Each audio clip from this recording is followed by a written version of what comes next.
Hey, I'm Mike, And I'm Ray, and this is the Know Nothings podcast. because we know nothing. We know nothing.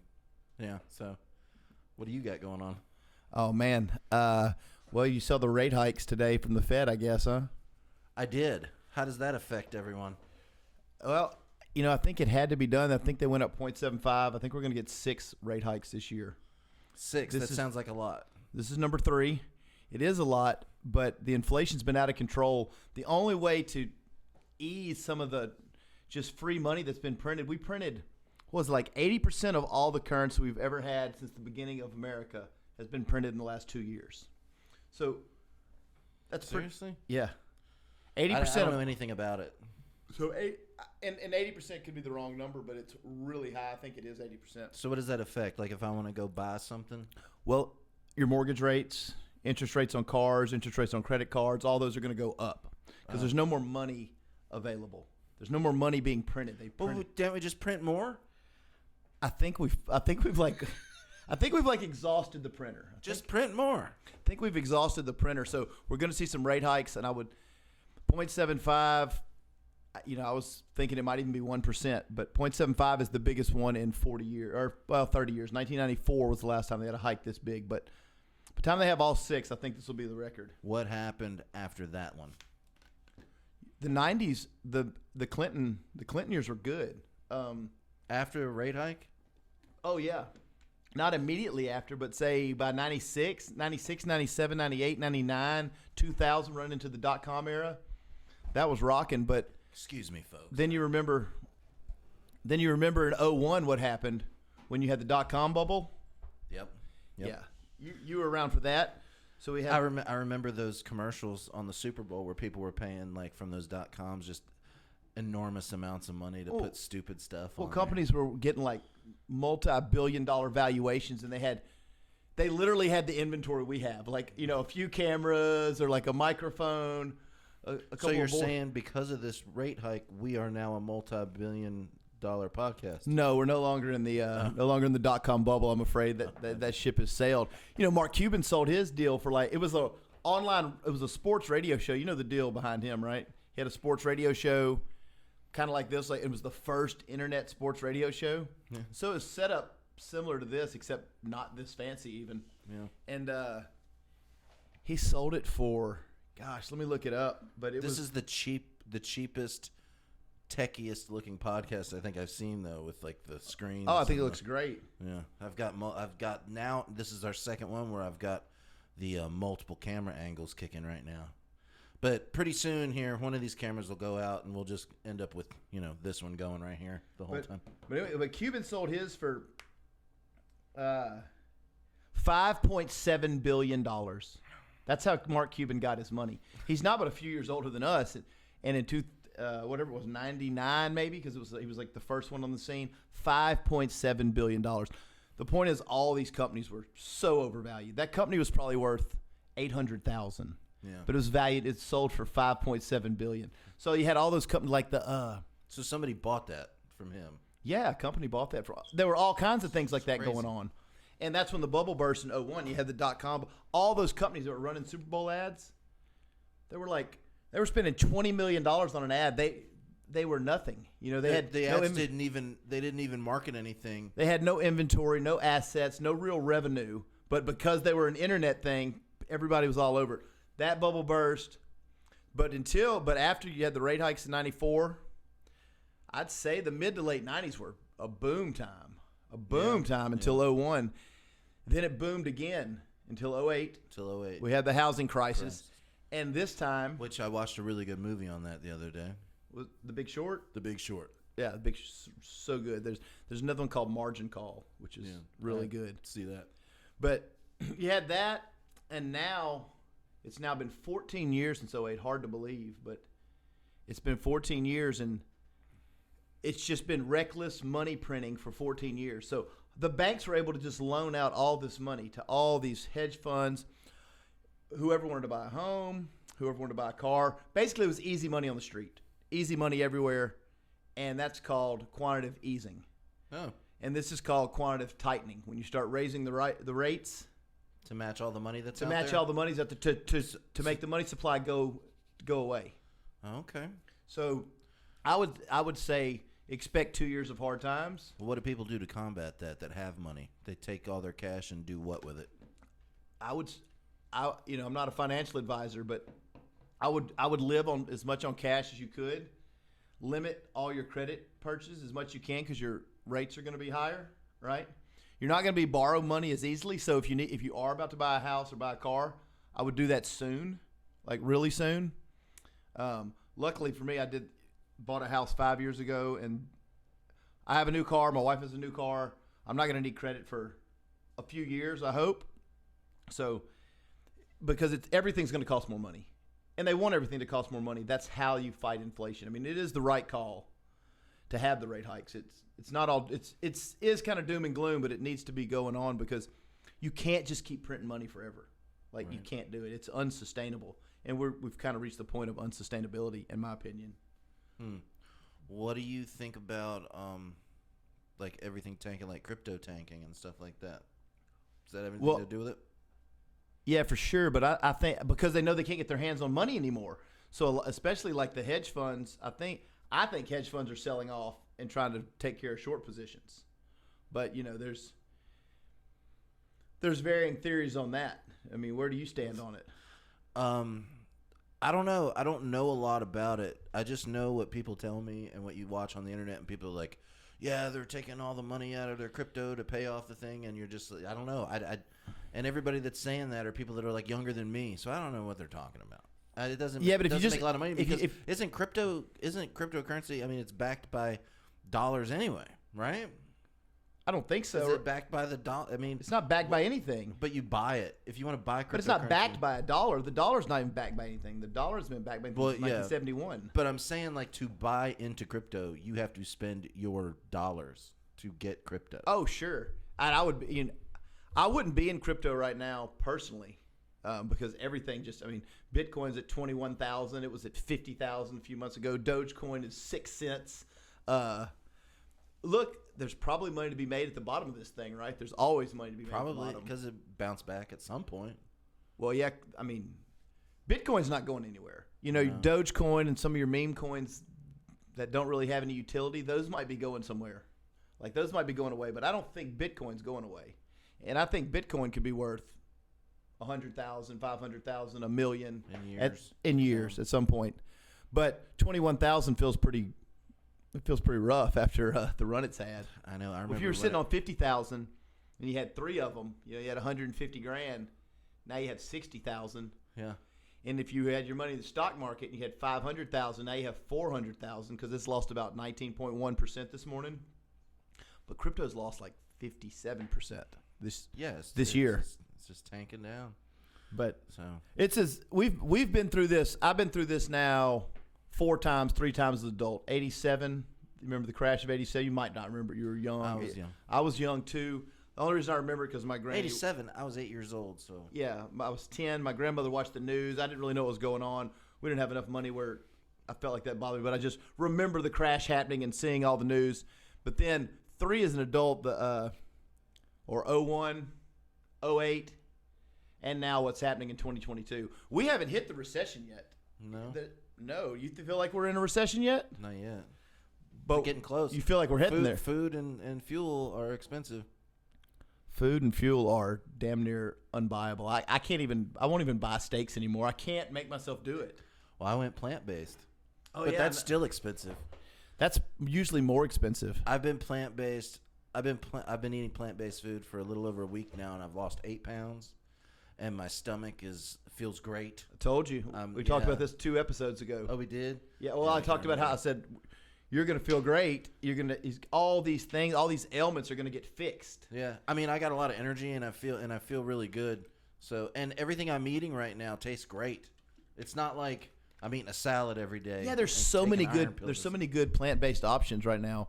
But it's not shit. It's not just the groceries though. God damn, everything in the store is like. I went to the gas station the other day, and me and this dude are standing at the drink aisle, like with the non-alcoholic drink aisle. And I'm looking at the thing. I was like, these prices are out of bounds, right? I'm just and this dude comes. He's standing beside me, and I notice he's looking at the cooler, and he's not buying anything. We're both just staring at the cooler. for like a minute and a half, which feels like 3 hours in that setting, right? In the convenience store. Finally, I looked at him and I was like, are you just like looking at these prices too? He's like, bro, he's like, $4.99 for an Under Armour, 16-ounce Under Armour, $3.99 for a bottle of water.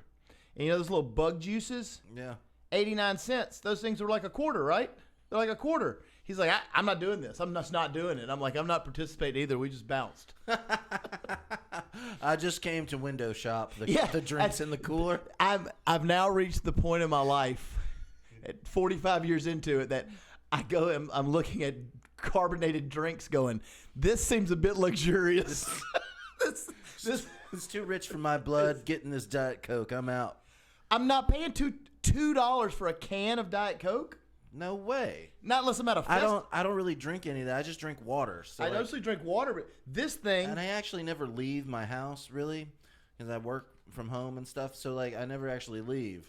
I drink water, bottled water that ends up at my house. That's the way to go. And I have to go. How much are those now? Have they gone up? I have no idea. Oh, you don't. I just pay for them. Just pay for whatever. I have blocked it out of my mind. Whatever the Coors cost, I don't give a shit. Put them in the bag. It's like that. Give me a 6-can of Coors, Banquet, and they're like, that'll be $10.99, and I'm like, I don't hear what you're saying. Here's my card. Take my card. Just whatever. I know I have that in the bank, so just give it to me. Rich people problems. I have poor people problems where I was looking at the orange juice like this is I'm being raped in the aisle of the Feta. I guess I need to get out there more and look at the prices of stuff. Man, I don't know. I guess I got so I would do a lot of shopping when my kids were young, and I just kind of know what things cost at the grocery store. And good God, I just noticed before I went plant-based and just started hitting the frozen section, that is the Morningstar frozen section, whatever that is. Oh yeah. That, I did notice when I wanted to buy steaks last time that it was incredibly exciting. I was like, well, I could take everybody out to get a steak dinner somewhere that they cook it for me for this price. Yeah, it's like $27 for a ribeye. I love ribeyes, but $30 for just to feed me feels like a celebration type thing. It doesn't feel like something I can do on a Tuesday, or that it doesn't feel responsible to do that on a Tuesday. Like, hey, honey, I bought us $55 worth. We're each going to have a 12-ounce steak, and it's going to be $100 to have dinner at home. That just doesn't make sense for me. Yeah, that's a lot. So that's how the price will come down, because more and more people will start having that reaction, right? Right. You're going to stop buying certain things. I pretty much know what microphones and cameras cost at this point, because that's all I've been looking at for the podcast. So, did you know what they cost a year ago? I'd be interested to see that. I don't. No, actually, this microphone, I bought this over a year ago to use with guitar and stuff, and it's the same price. Yeah. But this microphone's a funny microphone. This microphone's been around for decades, but it got really popular again because of Joe Rogan using this microphone, and every podcast uses this microphone. It just so happens I already had it. Oh, that's a Rogan microphone. Oh, yeah. This is the SM7B microphone, Shure microphone. It's the top microphone amongst all podcasters. It's like the Grey Poupon. The one you're using, I've had for 20 years, and it is a straight up just vocal mic for a studio. We probably should have you in your own booth with all kinds of padding and stuff. Let's work on that. Let's work on that. We'll get there. Do something in the bunker over here. Okay, let me watch this. We'll just pop it. Oh, look at that. We're live from the bunker. Which this is going to come in handy if you don't have your bunker built yet for World War III. You're going to need to go out there. Here's my take on that. It's I have enough stuff to probably last about a month in the woods, and after that, I don't really want to live like that. Well, what happens after that? Would you start killing it? You either starve to death or you. Well, you wouldn't starve to death if you know what you're doing, right? Well, Don't if you you, feel like could that? you could hunt and all that kind of stuff, but like when you're hunting and you're shooting things and you're being loud, other people are going to hear that are also you're gonna in have the to fight woods, those people. and you're going to have to fight those people. Yeah, that's how we're gonna have to. That's They're how going to you- be like, oh, those people have guns too. I got to go get their guns. Yeah, 'cause I need more of that. I think we're probably, we're a couple hundred years from that, huh? I don't know. I mean, it feels weird out here, right? We've talked about it. It does feel weird. It does, but like if you heard like, But I don't feel like World War III. I feel like the United States is possibly crumbling, or is crumbling, but I don't feel like it's happening now. well, like today, I feel like it's starting. The I other feel like thing- we're at the start of the crumble. The other thing, though, it's not just World War III. It's like, the zombie apocalypse or any of those things that could possibly happen. Could the zombie apocalypse really happen? I think so. I think there's something out there that we could all catch that would turn us into mindless, like crazy COVID. people. We all caught COVID in 2020 and that got kind of wasn't- mindless. I don't know if you could talk about that on YouTube. I think they flag you and take off your I'm page. talking about just take my chances. Like it's a historical event now. Oh, it totally is. Like Yeah. we have to look at it and be like, okay, what did we get right? What did we get wrong? What went right? What went wrong? Some things went wrong, right? Like we didn't get it all right. I don't know. Are you a survivalist, or would you be like beep beep beep? Your phone goes off, and it says, whoever just shot a bunch of missiles, nuclear missiles at us. One of them's going to Barksdale. Are you like? I know people that are like, well, I'm just gonna jump in my car and drive straight for Barksdale because I don't want to live through the fallout of all that. You just No, give up like that immediately? I'm not giving up like that. I'm going out like a soldier. I wouldn't either. Yeah, you're gonna have to. I'm just going out like a soldier. Like, what else could a man do? Like, what would be the like? Would there even be? I don't even understand that alternative. You'd have to fight to the end. Yes, You have to fight till you die. but it's miserable. I'm so used to like watching, Netflix and Paramount. Oh, it would Plus. suck. It But would be terrible. It'd be like, hey, we're around the campfire. Why don't you reenact the new Obi-Wan that came out before all this went down? you would have to.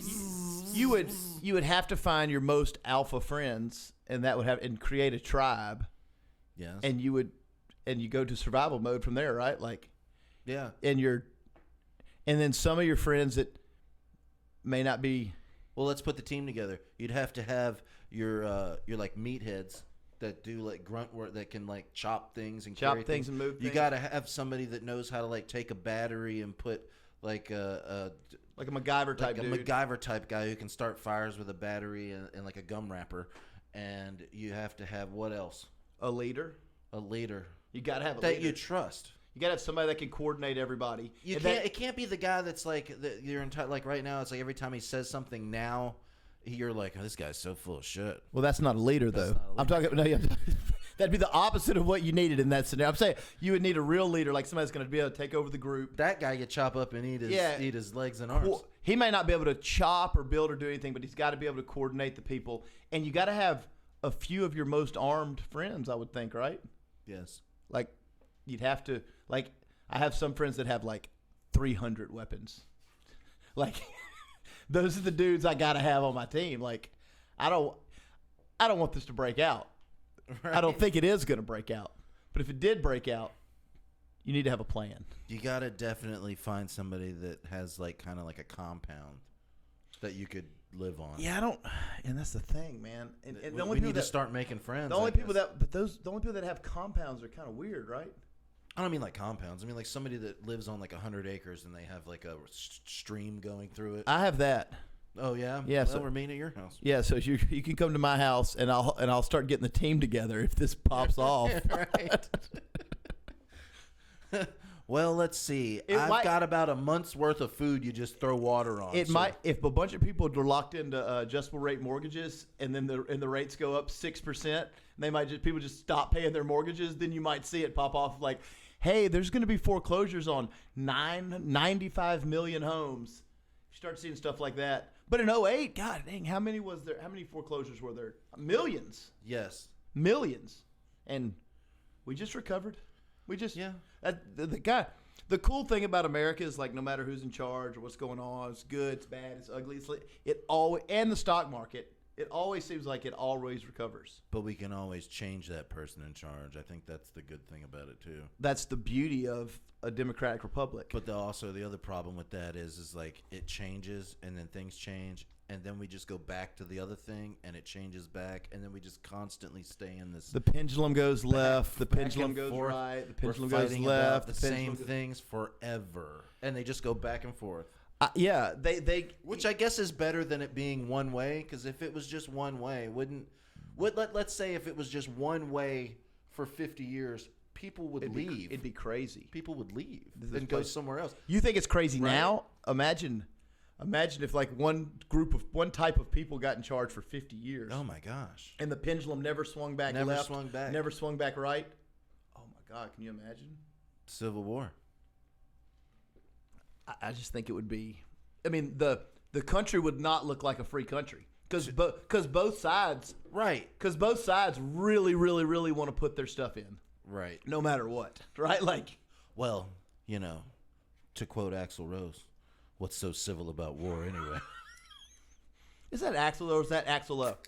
He was quoting someone else He probably. was quote. I know Is it- that. It's a great song. Isn't man. that from Cool Hand Luke? No, isn't that what we've got here is Yeah. a failure to communicate? Yeah, It's yeah, like- yeah.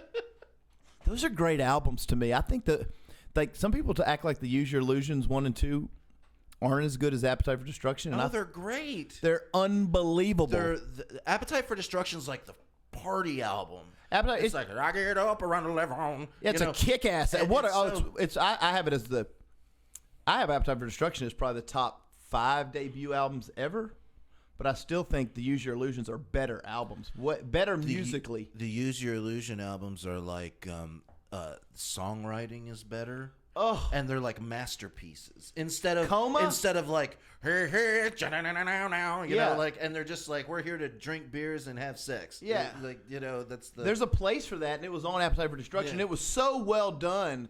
The way they did that, we're going to drink beers and kick ass and have sex, was so much cooler than like the way Poison did it, right? And so much more believable. so much more believable, So much more more believable. nitty gritty. It was just it was real street and kick ass, and yeah, it's a top 5 debut album. All time Poison for me. was like, we're gonna do this, but we're gonna be pretty doing it. But they weren't really going to do it either, right? Like, even when I was, Hey, look, Poison did have some good songs. yeah, I know, but like when I was like, say when I'm like middle school, I thought like confidently like, I beat the shit out of the guys in Poison, but I didn't think that about Guns N' Roses. I was like, oh, that would. Well, Axl I was thought jumping they were off- like a gang, you he know? was jumping off the stage and like beating people up. back Yeah, then. they I mean, were that's- real. They were real, and you knew they were real, right? Yeah. Like there's an authenticity to all music groups that are real. You can't explain like what real is, because like Guns N' Roses and Poison, you could say there are similarities, but they're not, right? There's not to me. There's not, but there's similarities. They both were rock in the 80s, but here's the other But thing. Poison is Guns hair- N' Roses was not hair band metal. Never. People say that, and people mess that up all the time. Poison was straight up hair band metal. Yeah. And they or, didn't or call- rock, well, they rock didn't- and roll. We didn't call it hair bands then. Hair metal became like a thing in the 2000s, but and so Guns N' Roses gets lumped in there, and I don't think they're a hair band at all. Never, no, Like not at all. Dawkins a hair band, and Warrant's a hair band, and Poison's a hair band, but Guns N' Roses was never a hair band. Here's They're a kick-ass rock and roll band. Here's some things that I kind of noticed over the years with music is like you'll have somebody like a Guns N' Roses. That's like your A band in that movement, and then you have your other bands that emulate them and come out, and they come from like maybe the same place or maybe not, but they're not as good, but they have the same sound and they're good. Those are your B bands. And then you have your C bands that come out a couple years later that it's just straight up like just Generic copycat. generic copycats of them, and then music has to reset again. But if you look, so on the hair band thing, And it really happened in the 90s with grunge with the grunge movement, but stuff. the hair band thing, you got to say Motley Crue was the A band, and then Guns N' Roses was the A band of a different type of movement, right? Like a real from the street, from the gutter type of real, just kick ass. And I don't even know how many other bands were able to follow suit on them because they were so authentic. Like you got Motley Crue. There's some really good guitarists and really good singers that came out of the 80s in the hair band era, though. Oh, the ones to me though that were great, exceptional in the '80s, besides Guns N' Roses, that were like exceptional musicians. They were already established people, right? Right. Like your Dios, your Ozzy, your Iron Maidens, your Judas Priest. Like so, your bands from the '80s that have stood the test of time. those bands weren't created in the 80s, right? So the ones that were created in the 80s that stood the test of time is Motley Crue. Who would you say that stood the test of time in the 80s? Motley Crue and Guns N' Roses? Motley Crue, Guns N' That was formed in the 80s. I mean, obviously Ozzy, Dio, and Maiden and Priest, those guys, but they weren't formed in the 80s. Formed in the 80s that have stood the test of time, who would you say? Motley Crue, Guns, and who else? Jeez. Maybe Tesla to some degree, Def Leppard. Def Leppard. Def Leppard for sure. That's what I'm saying. Like that guy could sing. Those guys all could sing, and when they sing together, they sound like the people that sing now using electronics to sound good. Those guys sounded like that with nothing. Yeah, with just like your normal like what you had in the 80s. What you had in the 80s. They didn't have like auto tune. Those guys in Def Leppard sang like crazy. I think Def Leppard was like Pyromania and On Through the Night are like kick ass rock and roll records. Then they kind of got in the hairband thing with Hysteria, but I think Hysteria is a great album. Hysteria is a great album. So fantastic. So I think Def Leppard, Guns N' Roses, Motley Crue stood the test of time from the 80s, and I can't really think of, and maybe Tesla a little bit. Let's look here. We got. Let's just pull up the. All right, so go give them to me. I'm gonna pop it up. You give them to me, and I'll tell you if. Look, here we go. Where I think they are So today. Motley Crue Definitely stood the test. since 1981. Yeah, definitely stood the test. Def Leppard 1977. But they really broke in the 80s. Really broke broke in the with Pyromania. You got Rat, who I only know like one of their songs. I They're know like all, a hair metal. I know all of Rat's songs. Oh, yeah.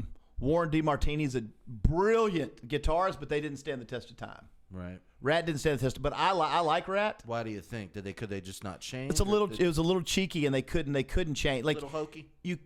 The thing is, they didn't adapt. Like Motley Crue always looked different, right? They always had a look to them, but they looked different. Guns N' Roses looked different because they, like in 1996, Guns N' Roses looked like 1996. You got to remember, everybody in Motley Crue was a badass, though. Yeah, like every single one on their instrument was a badass. Yeah, And then you had. I don't think Nikki Sixx is a badass bassist. Dude, he wrote all their music. He wrote all their lyrics.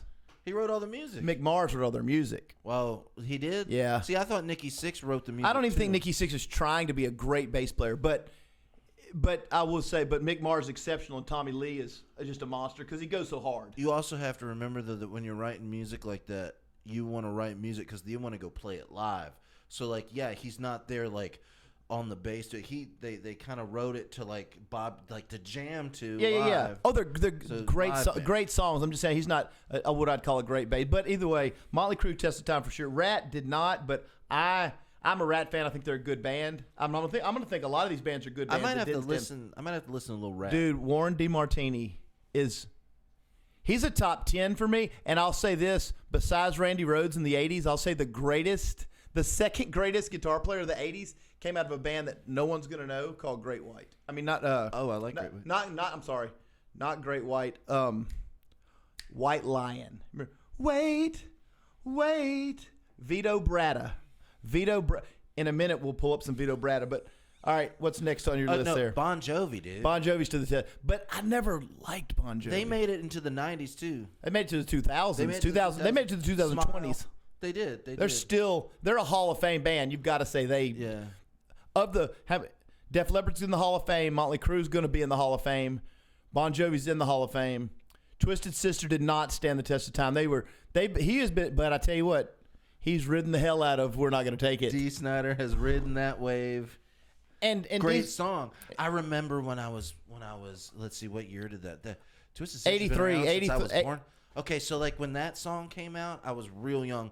But I remember it's like, turn it down, you see, no, go. And I remember my parents saying, No. They said, I can't understand what he's saying. And I go back and listen to it, and I'm like, he's saying it as plain as day. Yeah, exactly. Like now bands are like, stuff. You know, and you're like, what? You just said that you like the Mona Lisa? What? But- I don't know what. But yeah, like back then though, my mom and dad were like, I don't know. Well, that or was my like- mom, she was like, I can't tell what he's saying. He's talking too fast. But he's totally not talking too fast. Not talking fast at all, but definitely Twisted Sister did not stand test of time. Skid Row, man, I'm gonna tell you what. Skid Row to me, if Bach would have stayed in the band, Give me the one song that they sing that's good. they have Well, the big one, 18 in Life. 18 in Life. That's the one. That's I only know like the hits. No, but then like oh my gosh, that whole debut album in 1989. Hey, I listened to the Skid Row debut every day, pretty much watch Can't Buy Me Love and listen to the Skid Row debut. They're a fantastic band. Even after Bach left, they stayed a great band. They're still a great band right now. They still play to 8,000 to 10,000 people. Didn't quite stand the test of time, but I got to give if Bach would have stayed with Skid Row, if he wouldn't have been such a diva, they would have been. They definitely would have stood the test of time. And I think Skid Row's a fantastic band musically, fantastic. Guns N' Roses obviously stood the test. They're the pinnacle. They're of the all pinnacle this. of all this. They are the pinnacles of that. Warrant did not stand the test of time at all. Give me a song Warrant sang. She's My Cherry Pie. Oh yeah. They kind of rode that one for a long time too. Forever. Yeah, he's obviously Janie Lane's dead, but they didn't stand the test of time. But they were definitely a hair band. Whitesnake. Is this loved? Is they Mm-hmm. sing? Yeah. And here I go again on my Oh, own. those are two. Those are always in movies. Whitesnake wrote bangers. I wonder how much it costs to put "Here I Go Again on My Own" in a movie these days. Probably 50,000. Yeah. I would think. I mean, Whitesnake still plays big audiences, especially in Europe. Huge audiences, those big festivals. Whitesnake, I kind of put them in the Twisted Sister, Skid Row. Like, didn't quite stand the test of time. Like, a 19-year-old probably doesn't know anything about them, but they're still around, but not really stood the test of time. Dokken definitely did not stand the test of time. Poison for sure not stand the test of time. Hey, do you remember?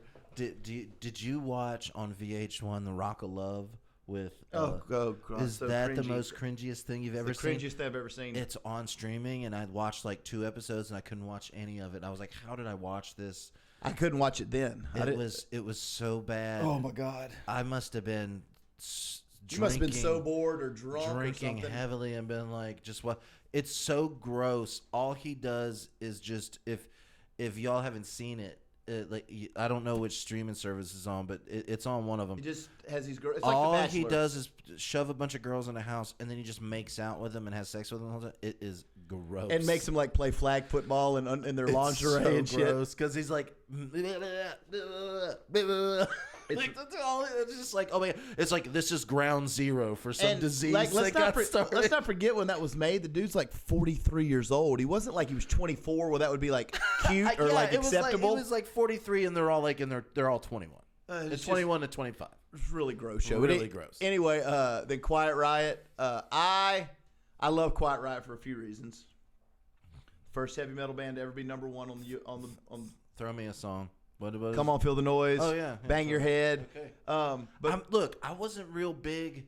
Yeah, See, all these ones that I'm like, throw me a song are all started in the 70s. So Yeah. like I was born in 79. So like you can learn some stuff on the podcast. I also grew up. For my first like 12 years of life, I was not allowed to listen to any of this. That's why. And then but that I time listened to that time grunge hit when you were able to listen to music. and okay. that's where my expertise kicks off. And we'll have to do a grunge episode. We'll keep since going this is into it. getting 80s. But Quiet. Let me tell you. Why I love Quiet. I love Quiet Riot for a few reasons. They're the first heavy metal band to ever be number one on the Billboard charts. That was groundbreaking. That changed the scene for everybody. Quiet Riot broke the scene open. They got every band in LA signed because a band like that went number one. The other reason is one of the greatest guitarists who ever lived formed Quiet Riot, Randy Rhoads. Before he was an Ozzy, he was Randy Rhoads. And the greatest, maybe, top 3 for me, bass player to ever live, Rudy Sarzo, was a founding member with Randy Rhoads in Quiet Riot. Rudy Sarzo also played with Ozzy, and Rudy Sarzo's in that picture with Whitesnake. So Rudy Sarzo's played with Whitesnake, Quiet Riot, and Ozzy, to name a few. I will have to check them out too. I'll throw them on the old So, and I've seen iPod. I keep saying iPod like it's. And I've seen Quiet Riot live, and they were fun and great. And they just did a lot of things for music, and they're still going, even though they have one original member. DeBro's dead. Randy Rhoads is obviously dead. Of course, Randy Rhoads left right before, about 2 years before they went number one. And he made a good decision going with Ozzy, except it ended up being a fatal decision because he died in a plane crash. But Quiet Riot, I give them like sort of stood the test of time because they're still playing gigs, still selling lots of tickets, and Rudy Sarzo's back in the band, and Rudy Sarzo's a stone cold, brilliant bass player. Wasp probably didn't stand the test of time. I love Wasp. I think they have one of the best concept albums that's ever been made. Give me a song of theirs. Fuck Like a Beast. Never heard it. Fuck Like a Beast! I've never listened to Wasp. What does Wasp stand for? White Anglo-Saxon Oh Protestant. no. Oh no. But, well, they're canceled. they would be very canceled. They never came quite out and said that, but they did not come out and say that. They're canceled. So we'll go with We Are Satan's People. We Are Satan's People. I like that one better. This is why I couldn't listen to things like this, because it was like we went to church one day, and I was probably like 5, and they made us watch this video about how all this music was all about Satan, like Kiss, which is coming up here in a second. It stood for Knights in Satan's service. Well, they went for kids in serving Satan. Kids in serving Satan. I like Knights. That's a lot cooler. So what you do if you're a band, if you're like Wasp, and people are, and it was legitimately white Anglo-Saxon problem, but you're a band like Wasp, and the media comes out and goes, it must stand for We Are Satan's People. You just go, I don't know, maybe, and you and then we as kids would went, that's what it stands for. Well, Marilyn Manson did it. Yeah. Except he was just right in your face with it. I think Wasp is Genius. I think Wasp is great. Their music is great. They're not hair metal. They were like shock metal, but they're a good band who got swept into the hair metal genre. But they're a good band. I'll give you the Crimson Idol album. It's a concept album. It'll blow your mind. Oh, cool. It's Well, amazing. I can just look it up on my iTunes. Look up the Crimson Idol. And look up Fuck Like a Beast. I mean Apple Music. Yeah, and look up Fuck Like a Beast. They don't play Fuck Like a Beast live anymore because their singer is he's a born again Christian, so he had to scrap a lot of their hits. Oh, okay. Kiss, I'm not going to say they were formed. They were definitely in the 70s. Cinderella did not stand the test of time, but again, Cinderella's a good blues based rock and roll band, but they look like that. What they sing? Don't know what you got till it's gone. Don't know what you got till it's gone. Gypsy Road. Oh yeah, okay. So I know My this. Gypsy Road can't yeah, that's take cool. me home. Yeah, they were Cinderella. I would listen to 3 or 4 Cinderella albums right now and love them. I wonder if we're singing these good enough that they'll demonetize us or make us cut these parts out on YouTube. I doubt so. I doubt it. I didn't think I sang it. Then you got even remotely like how it sounds. We're definitely not saying Aerosmith. They're 70s. Hanoi Rocks definitely didn't stand. Hold up, Aerosmith came back in the 90s, so we'll have to. They came back revisit in the that. 80s. They came back in 92, brother. I know in 88 with Pump. With Pump, that was 88. Pump was 88. I want to say. And then after Pump, but if that was 88, that's crazy but then the next one was the one they were all over MTV with the Silverstein girl or whatever her name was. 1989. Pump was 89. And then the next one after that, does it have the discography? Yeah. The next one after what? After Pump was the huge one in the 90s. That's the one with Alicia Silverstone. Alicia Silverstone. I said Silverstein. You know, the Mandela Effect. Silverstone. Permanent Vacation was 87. That was their comeback year. That was Ragdoll. Remember? Ragdoll like a ragdoll. No living in a movie. Living Hot in a tramp. dance. Daddy's little cutie. Yep. Okay, that was their first comeback. Then they came back again in the 90s. Then the late 90s with all those love songs like Don't Want to Miss a Thing and blah, blah. Oh, So, man. yeah. Great movie, too. It came with that. But they were 70, so I can't say they're – but obviously they stood the test of time. Hanoi Rocks, you know who they are, right? That is the drummer that Vince Neil killed. Oh, wow. They might have stood the test of time because Hanoi Rocks, if they would have changed their image as they went, Hanoi Rocks a good band. Really? But they were so young and in their infancy when he died. And then that just And he was kind of the driving force of the killed band. them all, yeah. L.A. Guns didn't stand the test of time. Slaughter didn't stand the test of time. Fun story about that guy in Slaughter. He had been around a long time. What's his name? Oh my gosh! What is it? I've got to Look it up. I've got to know. I got to look that up because it's What was the important. Slaughter song? Up all night, sleep all day. See, I probably know these from like commercials, where in the 90s they were trying to sell the last CDs that they had made for these bands. So I only know all the taglines. Okay, so Dana Strum, that's the guy playing guitar, right there in Slaughter. Dana Strum had been around on the scene for about 10 years before Slaughter broke. He was a really well-known musician. And so when Ozzy was kicked out of Black Sabbath, he contacted Dana Strum, like, hey, help me find a guitarist. And Dana Strum said, I don't need to help you. Like, I was like, yeah, I got this list of guitarists I need to go audition. It's like 100 guitarists, right? He's like, you're going to drive me around. You're going to drive me around and let me audition all these guitar players. And Dana Strum's like, there's no need. He's like, there's no need. I'm telling you who your guitar player is going to be. And Ozzy's like, no. The record label told me to audition these people. And he's like, look, it's a kid named Randy Rhoads, and this is who you need. This is who's going to be your guitar player. And Ozzy's like, I don't want to hear about your boy wonder. I don't give a shit. He's like, so this is literally, Dana's like, dude. So he's like, Ozzy would pick him up, or he'd pick Ozzy up. Ozzy couldn't drive. And they drive to this, they drive to somebody's garage, and Ozzy's walk up with like a notepad. He's like, this fucker had no idea what he's doing. The record label just told him, these are the guitar players I want you to go talk to. He's like, so he'd have his spiral notebook, and he'd like walk into some kid's garage, and the kid would start playing Hey Joe and singing, and Ozzy'd be like, stop. He's like, hey, dude. He's like, you don't have to sing. I'm going to be the singer. I just want to see you play guitar and not Hey Joe. Right? So then he's like, 2 minutes later, the guy'd be singing another song. He's Foxy Lady. He's like, okay, you're out of here. So Ozzy'd leave. He said, be like the 20th guitar player. And he's like, Dana, these guys fucking suck. He's like, yeah, I know. He's like, because there's a kid in LA that's the best guitar player in the world, and you have to see him. He's like, I'm not seeing him. He's like, so this goes on. Dana's like, do you think that he was nervous that if he got the best guitar player in the world, it would overshadow him?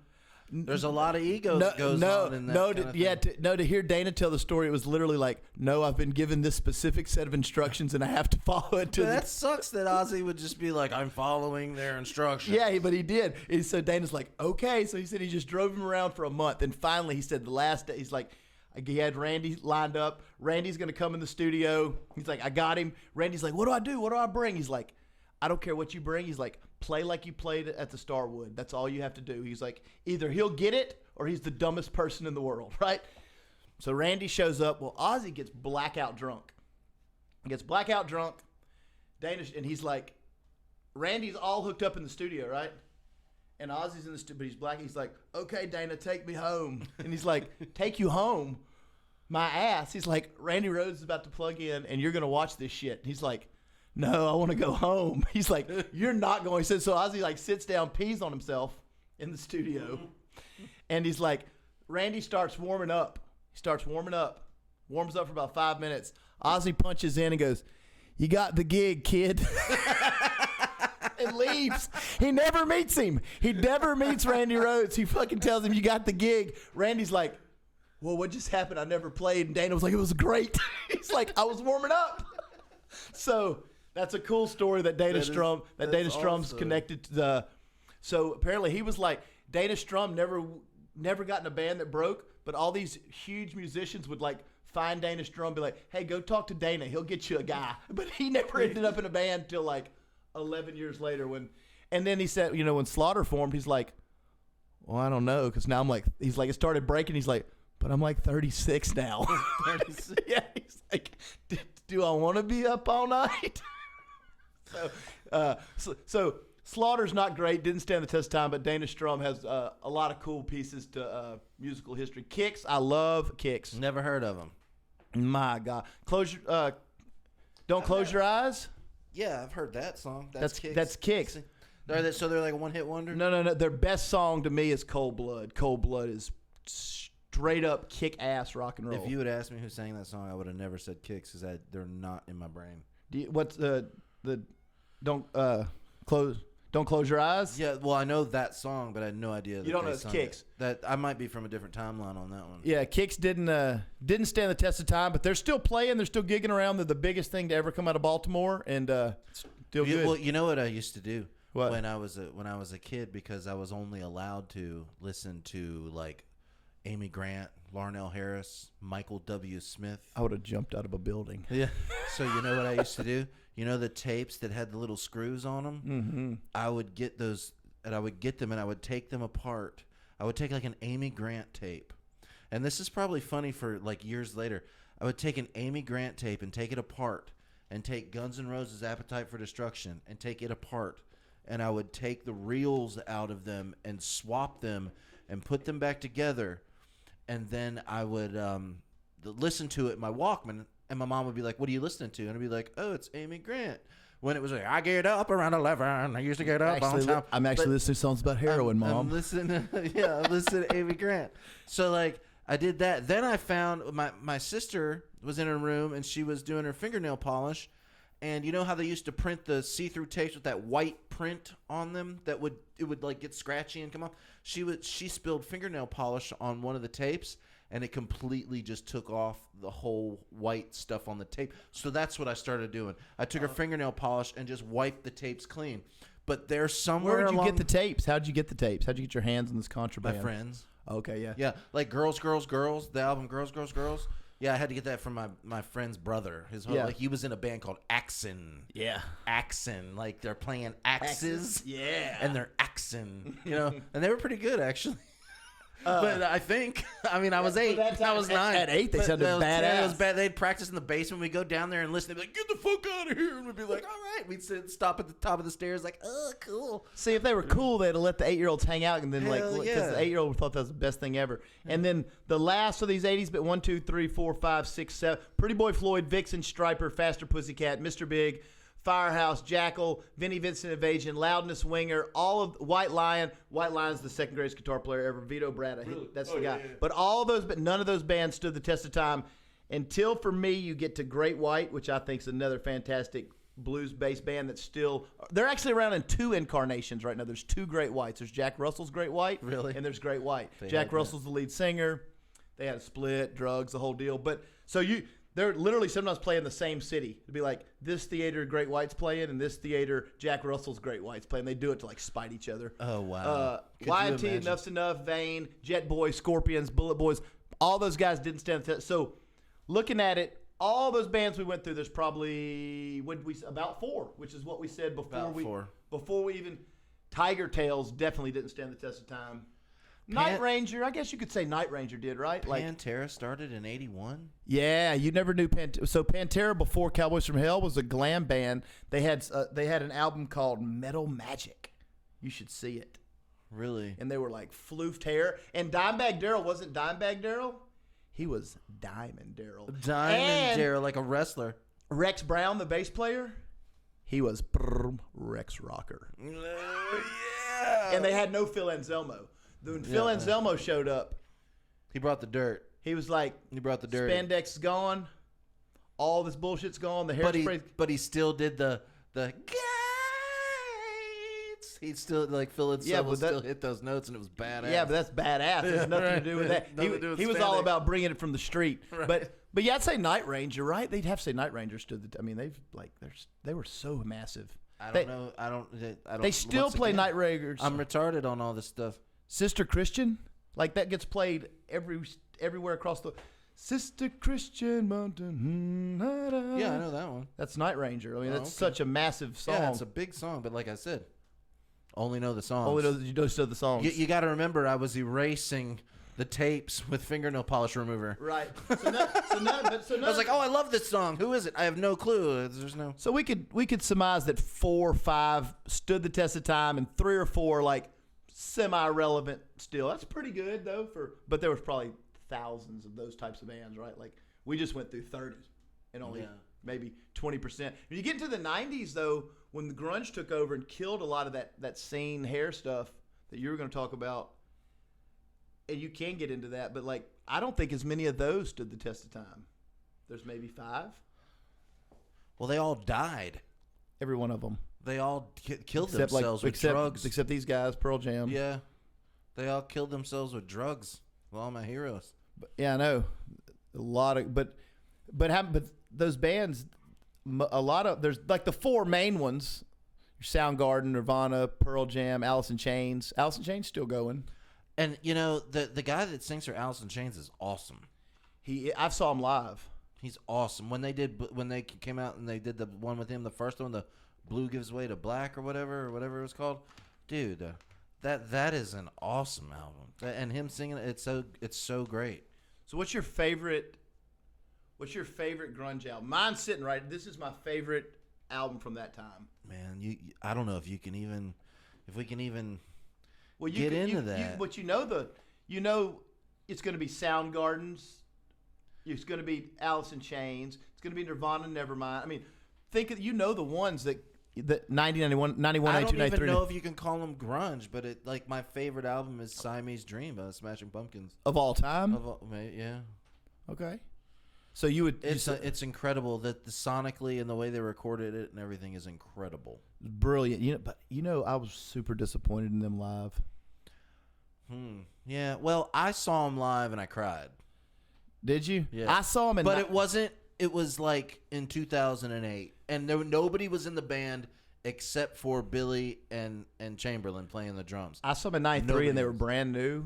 So maybe that's why I didn't really have context. But dude, you talk about he puts a vibe out over the crowd, and I was. But in '93, he I couldn't yet. I was right on the side of the stage, and it was just like, boom. I mean, he played all those cool slow songs that he has, like 1979 stuff. I mean, I just was like crying. I like cried. That's how I was first time I saw Sabbath. Totally from my childhood though too, like driving in my car, driving in my Camaro, Yeah. listening to Siamese Dream, just like just the member berries and the feels of everything. And Oh being man, that music was so awesome. Music can touch you. Hey, the first time I saw Sabbath and Pantera opened for them, it was like 80,000 people. It was just ridiculous. It was their first time back in the country. It was their first time back together in 20 years in America. They'd been split and they'd got back with Ozzy in '97, and it was, oh my God, it was so mind blowing. After the concert ended, I sat in my seat for like 40 minutes. Like the theater was empty. Not the theater, the stadium was empty. No one was in there except janitors. And I was sitting in my chair. I was probably high, but I couldn't believe what had just happened. Like that's the only, I've never had that experience before or since. That's probably your Smashing Pumpkins experience. I couldn't believe what I just saw. I would say my favorite album that really sucked me in, and I really listened to it over and over and over again in the tape deck of that Camaro when I was driving around, was Soundgarden Super Unknown. It's mesmerizing. It's so good. Chris Cornell's so good. I was going to see Chris Cornell. I'd flown to Ohio, from Louisiana to Ohio. We were in Dallas. We flew to Dallas. No, we drove to Dallas. We were going to fly the next day to Ohio. Woke up, and my buddy that I was flown there with said, "We're not going to see Chris Cornell today." And I said, "Yeah, we are. We're getting on that plane in about 1 hour, bucko." He goes, "Man, he just died." Oh.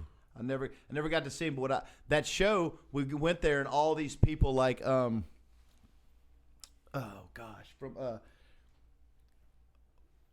Corey Taylor, and so Slipknot was playing, but so they just brought a stool up on the stage. It was the day he had hung himself, and he was set to play Rock on the Range in Ohio. They set a stool up and put a spotlight on it and put his guitar against it, and then they had like Corey Taylor and everybody else. So all these other musicians came up and did a full Chris Cornell set, but the spotlight only shone on his stool. That was Oh wow.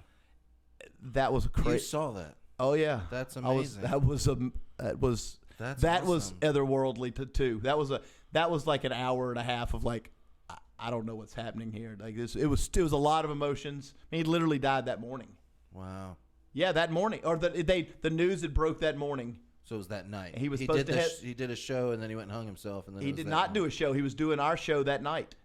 I thought he did a show. Did a show, then he must have had another show that night. He was doing Rock on the Range that night, headlining.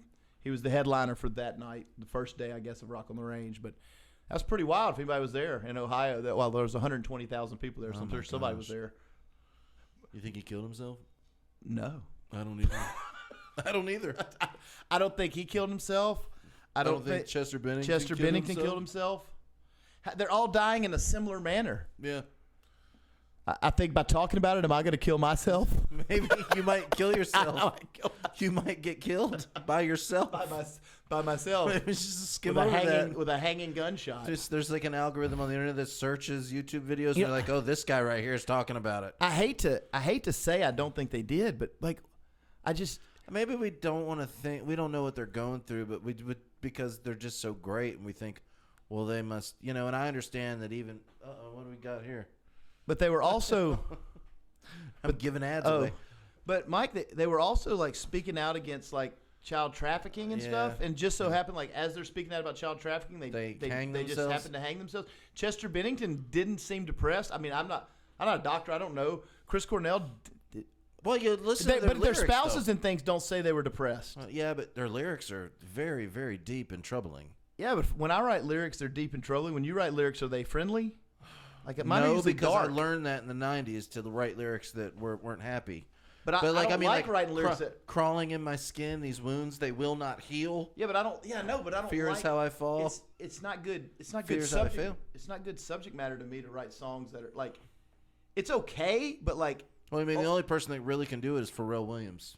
ultimately, I He's like the only guy that can write happy songs, and dark. Like, give me a murder I ballad. love. Yeah. So I don't- yeah, me too. And I'm not, and I don't have depression, I'm not depressed either at all. but I do have dark thoughts. Well, I do have it. Like there is, and I do have I guess a grim outlook. you have a dark passenger. Yeah, and a grim out, and sometimes I have a grim outlook on things. Like I can get through it, and I'm like, cool. I figured out my space and how do I operate in that. But I don't love a lot of things going on. So if you write, you kind of get a little bit. Or you write about being lonely or being real human. You know what I emotions. always wrote about? Like when I write songs, I'm always writing about the lover's lament. I'm always writing about, even though like I've never like I've never really had like been hurt or whatever, blah blah blah. But I You've like never been writing. hurt? Well, maybe not. I don't know. I've had a perfect life. Like, No, like what I'm saying is like I always write like you and me, he and she, and those kind of things, like heartbreak and things like that. And that's what I like to write about. yeah, I don't like relationship stuff. I like maybe like I said, like a murder ballad. Those Yeah. are awesome, I don't really. Maybe I should try that. dude. Yeah. Maybe I should try it. I also like or even it, like this is morbid, but like I guess it's like suicide songs are great. I don't know. Fade to Black by Metallica, Yeah. it's amazing. And depression songs are great. Solitude by Black Sabbath's a masterpiece. Well, all of those songs. The funny thing about those is they don't depress me. They make They make me feel good They make me feel good. because you know why they make you feel good? Because you go, I had this moment where I felt like this. This person feels like this too. I'm not that. There is a human connection there. There's like, oh, other people are going through shit. Except Right. Mike. Mike's never been hurt. No, I'm perfect. So talk to I'm me. perfect. Talk to me about they've never been hurt. No, I don't know. Well, you don't know. I don't know. Maybe I'm so thick-headed I don't have any feelings. Who knows? Yeah, you're just like whatever. Whatever, just gonna do my thing. That's how I am mostly. But I mean, there's certainly like been girlfriends or like relationship things where like wife. There's certainly been times where I was hurt. I'm very private, as you know, having a podcast. Yeah. the point of this is privacy. It's privacy. Yeah. So stay out of it. You know what I mean? No, I don't know. Like half the songs you said that were like murder songs, I didn't even know they were murder songs. I was just like Metallica's One. I know what that's about. Well, it's about losing your limbs at they war. spoon feed it to you. Yeah. But like some things aren't spoon fed to you, and I'm just like, Yeah, it's a good tune. Yeah, but you're kind of a deep dude though, so you kind of I think you and you're a musical guy, so you would like dig into like. I do. But here lately, I just listen to like I love bands that like just scream at you. I love that, but It actually like calms me down. I love that, but I don't. But man, a lot of that stuff gets dark. But a lot of that's like kind of uplifting too. A lot of that yelling is really uplifting it's like this. lyrics. It's like this. It's like I said about the other thing the other day. When you're writing a good metalcore song, you got to have a beginning that goes, and then it stops and he goes, I never said that you were blah. And then it goes, bah, and then it goes into it real hard. Like in the beginning, he's like, and then boom, it goes into the heavy part and he starts yelling. And then when the chorus comes up, he's like, and Then you get sing your like the most beautiful choruses. you got to get. There has to be melody in the song yeah, for me. the melody in the chorus is so amazing. You can't just I love it. You can't just scream. You can't just scream beginning to end. Well, There has to, you can if it's a pleasing to the ear, like I would say Lamb of God. They don't do any singing except for that one time he did on that album. It was terrible. But like, they're so good live. they're Oh my so God. great. But like, I love Lamb of God. like you say, screaming all the way through. I can listen to that dude yell like that all the way through a song. It doesn't even bother me. It's super appealing to the It's ears. super appealing to the ear for some reason. It's like, now you've got something to die He for. like, and he- it's just like he like it's so stands good. up there. It's like a Southern Baptist preacher. He just gives you the business, and you're just like, oh my. yes. Hey, have you been to Lamb of God No, show? I've never seen them live. Bro, I went one I time. saw Philadelphia. So though, look, so I'm at a close Lamb of, enough. I'm at my first Lamb of God show. enough. I ended up seeing him about probably 6 times, but I'm at my first Lamb of God show, and we're standing there, and they're like, he's like, we're gonna do the Wall of Death, and I've never been in a Wall of Death. I've been in 1,000 mosh pits. So he's like, I need everybody in the first like 50 rows, and I'm like, I guess like row 57. He's like, everyone turn around. So it's like 5,000 people turn around. They're like, a bunch of fat metalheads, and I'm standing there, and I'm like, I'm not ever gonna let on that I can be trifled with, right? Like that's Right. just not like how. Don't tell me what to do. Yeah, it's not how I'm geared. So I'm sitting there looking at, and I'm like, he's like, when we count 3, everybody, all you run this way and all you run this way. And I was like, I'm just standing there. I was like, these kids aren't going to run over me. I'm probably 30 at the time. And I was like, these kids are not going to run over me. So I was standing there and I'm just looking at him. I'm like, try it if you want to try it. Well, when he hits the part where everybody goes, bro, it was like the fucking running of the bulls coming at me. This shit was so intense. And they started coming at me, Mike, and I was wearing a hat. And my friend was up on the hill. He was like, I'm getting the fuck away from here, right? So he's up on the hill watching. They got about from here to the cameras from me, about 6 feet. And I was like, oh shit, they're like really, really coming. We started about 50 feet apart. You're just about to see, I think you're pulling one up. I'm gonna pull this one up. This one's, I don't know. I'm trying to pull one up that's really awesome. They're all awesome. So. Okay. So I can only show like a couple seconds of it. I think. So as I finish the story, he'd be pulling this clip up. But so they start going. They turn and run, Mike, and they ran so fast and so Here it hard. is. Here it is. Yeah, they ran so fast and so hard at me. When I turned and ran, I started to take off. There it is. Yeah. Bam. Well, look, I started to. It was way like so. He did it from the. He made all the people see the people by the stage. He made them turn facing us in the back, like 50 rows or 100 rows facing each other, and then split us that way. We're running away from the stage. Anyway, when they come at me, I turn and run like hell. As I'm running like hell, I just get trampled. My friend said all I could see was my hat just slowly go down. Just slowly go down. I get trampled. You get trampled. They run up my back, over my head. I can't breathe. There's no breathing. There's just a mob of people running over me. No one is fucking stopping. No one is stopping. They're just... So I fight my way up. I get up. I trip. I fall again. Boom, on this parking lot at Ozfest. They come right back up. I finally fight my way to it. It was probably 20 seconds. It felt like 3 days. Oh my I got gosh. out, couldn't breathe, lost my hat, and just had boot marks all up and down my back. Oh my gosh. It was terrible. And I learned an important lesson that I should probably not be so pig-headed and probably not think that this mob's not going to do what the star is telling them to do. Yeah, Because I was like, they're not going to do that. It's ridiculous. I'd never seen a wall of death. It wasn't like a mosh pit. I was like, he's not going to get all these people to run. I legitimately thought, okay, let's say 5,000 people turned around, 2,000. I thought like 20 of these fuckers are going to run. Are gonna go beep. Yeah, I was like, they're stunned. They started a little mosh pit, and that is not what I got. So anyway, Lamb of God was cool. And, Oh my god. and subsequently, I went back and saw him quite a few more times because it was so awesome. But I did everything by his rules the next time. If he said run, I ran. You ran. Yeah, That's a good one. I no longer wanted to stand my ground. But so yeah, he's a Hate Breed's a band that screams all, but that's hardcore's like that, right? Like singing hard, and they do that same thing too, where they just like destroy everything, destroy everything, destroy everything, and it's just like so simple and primal. It's so primal. Then people get into it. That's what I was. I can get into right now. When I'm 67, I can get. By the third, destroy everything. I'll have my ripping my fucking shirt. Like yes, destroy everything. It's like you can't. That's music will do that to you. Yeah. It's pretty remarkable. You want to tell everybody about our TikTok? Yeah. You go to our TikTok. We have a TikTok now. It's called No Nothings. No nothings. We're No Nothings 2022 on YouTube, which that's going to be weird if we're doing this in 2026. Well, we'll just change it. We'll just change the year. Yeah. We'll just change it. So yeah, TikTok. Go follow us. We're now last podcast we only had 2 followers, but now we have 3. We have 3. 3. But I mean, people are looking at it. We have like 600 looks on most of those, but nobody's liking it. So if you go ahead and hit the like. And No, you have like 150. We have like 150 likes. Oh, we do? Yeah. Oh, sweet. Across, across 30 videos. So Well, go ahead and do all the clicks and the things you need to do to. But whatever, go like it, follow it. Don't. And if you see that, if you're watching this right now, just smash that button, the subscribe button. Smash that subscribe button. Smash the subscribe button. We do need some subscribers. We're having fun doing this, and we're going to continue to do it.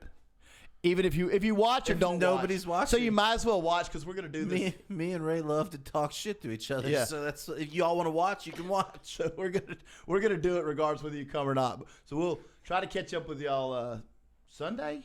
Sunday, we'll come back. We'll do it Sunday. All right, we'll catch y'all Sunday. Cool. All right. See y'all later. Bye.